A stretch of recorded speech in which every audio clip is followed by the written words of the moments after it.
வணக்கம். என்னுடைய பேர் நிரோஜன். நாங்கள் வந்து இன்றைக்கி என்னத்தை பற்றி கதைக்க போகிறோம் அப்படின்னு சொன்னால், தமிழ் வரியை பற்றி நாங்கள் கதைக்க போகிறோம். இந்த தமிழ் வரி எதுக்காக நாங்கள் வந்து கலெக்ட் பண்ணுறோம் என்றது பற்றியான ஒரு விரிவான ஒரு பதிவாக இது இருக்கும். ஸோ நீங்கள் கேளுங்க.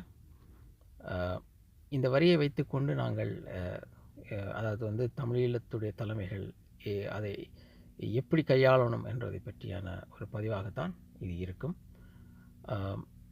அதாவது வந்து நாங்கள் வந்து மேடைகளில் போய் வந்து தமிழன் என்று சொல்லுறா, தலை நிமிர்ந்து நெல்லடா என்று பேசுவதனால இந்த உலகத்தில் நாங்கள் தலை நிமிர்ந்து நிற்கலாது. தமிழ் இனம் மட்டுமில்லை, எந்த ஒரு இனமாக இருந்தாலும் இந்த உலகத்தில் நாங்கள் வாழ்கிற இந்த உலகத்தில் தலை நிமிர்ந்து நிற்கணும்னு சொன்னால் எங்களுடைய கைகளில் 2 விடயம் இருக்கணும். ஒன்று படைபலம், இன்னொன்று பணபலம். ஒரு காலத்தில் நாங்கள் படைபலத்தால் நாங்கள் வந்து உயர்ந்து நிற்கல, இந்த உலகம் எங்களை வியந்து பார்த்துச்சு. ஆனால் நாங்கள் அந்த படைபலத்தில் தோற்று போன இடத்துல இருந்து நாங்கள் பணபலத்தால் நாங்கள் வந்து முன்னுக்கு வந்திருக்கணும். ஆனால் அதை செய்யாமல் நாங்கள் தவறிட்டோம். ஸோ நாங்கள் வந்து எங்களுடைய நோக்கமே வந்து தமிழீழத்துக்குன்னு ஒரு பொது சொத்து, ஒரு பணபலத்தால் தமிழீழத்தை கட்டமைக்கணும் என்பது தான் எங்களுடைய நோக்கமாக இருக்குது. ஸோ நீங்கள் தேர்வு செய்ய போகிற தலைமைகள் இந்த மக்களுடைய வரிகளை எடுத்து அதை ரீஇன்வெஸ்ட் பண்ணி எங்களுடைய சமுதாயத்துலேயும் இன்வெஸ்ட் பண்ணலாம், அல்லது வந்து ஸ்டாக்காக இருக்கலாம், எங்கேயாவது இன்வெஸ்ட் பண்ணி அந்த மக்களுடைய பணத்தை வந்து அதிகரித்து தமிழீழத்துக்குன்னு ஒரு மிகப்பெரிய ஒரு சொத்தை ஈட்டணும் என்பதுக்காகத்தான் இந்த வரியை நாங்கள் வந்து வாங்குகிறோம். இந்த வரி மூலமாகத்தான் தமிழீழத்தை வந்து ஒரு பணபலத்தால் வந்து ஒரு பலப்படுத்தக்கூடிய ஒரு நகர்வாகத்தான் இது இருக்கும். இப்போ வந்து தமிழ் சமுதாயம் வந்து தனித்தனி ரீதியில் தான் நாங்கள் வந்து ஒரு பணக்காரர்களாகவும் ஒரு செல்வாக்கோடு நாங்கள் வாழ்ந்து கொண்டிருக்கிறோம். ஆனால் தமிழீழம் என்று வரையக்கில் வந்து எங்கள் தமிழீழம் ஒரு எந்த விதமான பணபலத்தாலையும் வந்து உயர்ந்த ஒரு நிலையில் வந்து இன்றைக்கி தமிழீழம் இல்லை. ஸோ தமிழீழத்தை நாங்கள் அழிய விட்டதுக்கு காரணம் அதுவாகத்தான் இருக்கும்னு நான் நினைக்கிறேன். ஸோ தமிழீழத்தை ஒரு பணபலத்தால் கட்டமைக்கணும். இப்போ தமிழர்கள் வந்து ஒரு ஆளுமை மிக்க ஒரு இனமாக மாறணும் என்றது தான் எங்களுடைய நோக்கம். என்ன சொன்னால், ஆளுமை இருந்தால் தான் இந்த உலகத்தில் நாங்கள் ஆதிக்கம் செலுத்த முடியும். ஸோ நாங்கள் ஆதிக்கம் செலுத்தினால்தான் எங்களுடைய ஈழத்தமிழர்கள் எவ்வளவு ஒரு சக்தி வாய்ந்த ஒரு இனம் என்றதை நாங்கள் நிலைநாட்ட முடியும். நாங்கள் வந்து சும்மா சொல்லலாம் வந்து நாங்கள் வந்து யூதர்களுக்கு நிகரானவர்கள் அப்படின்னு சொல்லி. ஆனால் சும்மா சொல்கிறதுல அர்த்தமே இல்லை. அவர்களைப் போல நாங்கள் செயல்படணும். அவர்களைப் போல செயல்படணும்னு சொன்னால் நாங்கள் ஆளுமை மிக்க ஒரு இனமாக மாறணும். ஆளுமை என்பது வந்து எங்கேருந்து வருது என்று சொன்னால் பணத்திலிருந்து தான் வருது, காசிலிருந்து தான் வருது.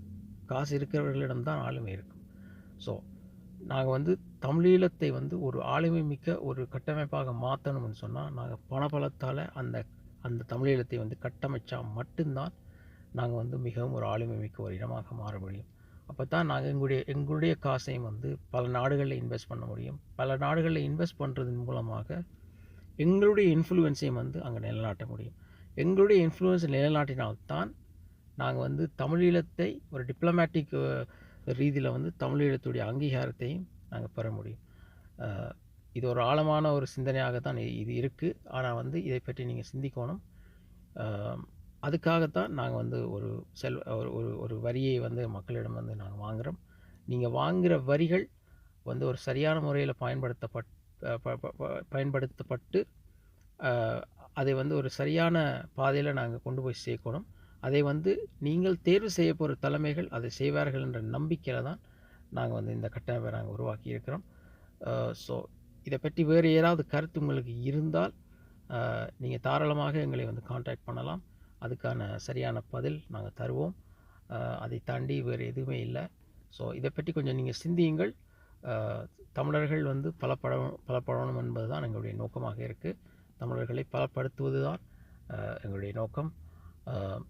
உங்களுக்கு நன்றாகவே தெரியும், நாங்கள் வந்து இன்னி வரைக்கும் நாங்கள் ஒரு சேவை செய்கிற ஒரு இனமாகத்தான் நாங்கள் இருக்கிறோம். தமிழர்கள் வந்து புலம்பெயர் ஈழத்தமிழர்களாகி இருக்கக்கூடிய நாங்கள் ஒரு சேவை செய்யக்கூடிய ஒரு இனமாகத்தான் நாங்கள் இருக்கிறோம். நாங்கள் வந்து தேர்வு செய்யக்கூடிய இளம் சமுதாயமாக இருந்தால் கூட, முதும் சமுதாயமாக இருந்தால் கூட நாங்கள் வந்து ஒரு சேவை செய்கிற ஒரு இனமாகத்தான் இருக்கிறோம். நாங்கள் தேர்வு செய்யக்கூடிய எல்லா ஃபீல்டும் வந்து எல்லாமே சேவை. Everything is service. சர்வீஸை நோக்கி தான் நாங்கள் வந்து பயணிக்கிறோம். ஆனால் வந்து ஒரு இனோவேஷனை நோக்கி நாங்கள் வந்து பயணிக்கிறது இல்லை. ஏன்னு சொன்னால் அதுக்கான ஒரு இன்வெஸ்ட்மெண்ட் இங்கே யாருமே போடுவதில்லை, யாருமே அதுக்கான ஒரு முயற்சி எடுக்கிறதும் இல்லை, அதுக்கான ஒரு கட்டமைப்பும் தமிழர்கள் மத்தியில் இல்லை. ஸோ இந்த தமிழீழ அரசாங்கம் அதை கட்டமைக்கும். தமிழீழ அரசாங்கத்தின் மூலமாக எங்களுடைய இளைஞர்களை வந்து வருங்கால சங்கதியினர்களை வந்து ஒரு இனோவேஷன் என்ற ஒரு பாதைகளை கொண்டு போய் சேர்க்கணும்.